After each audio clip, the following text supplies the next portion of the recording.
ADD, emotional problems, trouble making friends. Are people who have experienced childhood trauma more likely to exhibit these behaviors? When trauma occurs at an early age, it affects development in many ways. This can cause reactions in children that aren't even seen in adults with PTSD. Dr. Bessel Kolk explains how childhood trauma contributes to these problems.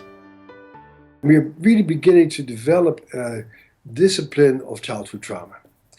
And what we see when we look at those kids is that, and these kids as they grow older, that their problems are very different from PTSD. Their problems are primarily has to do with attention, being able to focus in on something and to engage with something in a very steady, consistent way. So they get thrown off, they have a hard time really focusing on things, sticking with things,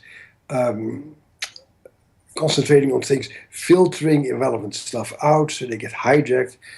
So that's one very big issue, which deserves its own whole special series of treatment.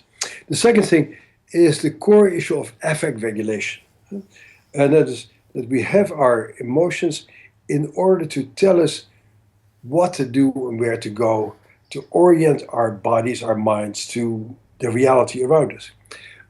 Traumatized people's emotions become too large, too extreme, or they become too quiet. And once they get activated, unlike people who are relatively doing pretty well, you get upset, and 10 minutes later you're fine again. You go back to work. And so chronically traumatized people keep getting stuck.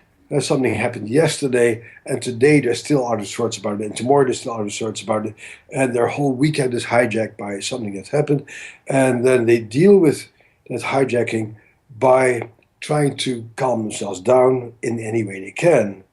And that's where the whole issue of drugs and alcohol comes in, and self-mutilation and eating disorders, because they all seem to be chronic adaptations to this affect dysregulation problem that you see in this population.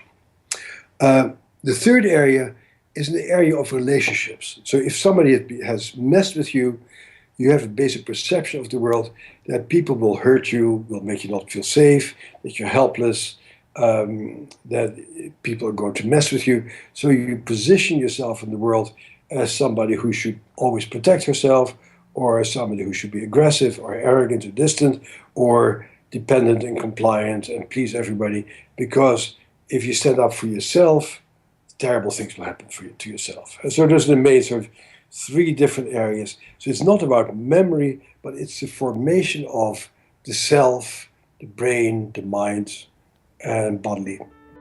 It's important for us to understand the roots of these issues in children so that we can address them through therapy instead of just prescribing medication without resolving the traumatic experience. In our upcoming webinar, Dr.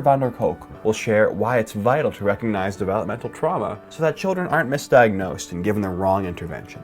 He will also talk about the treatment strategies we can use to help people heal from childhood trauma. To watch the free webinar, just click below to sign up.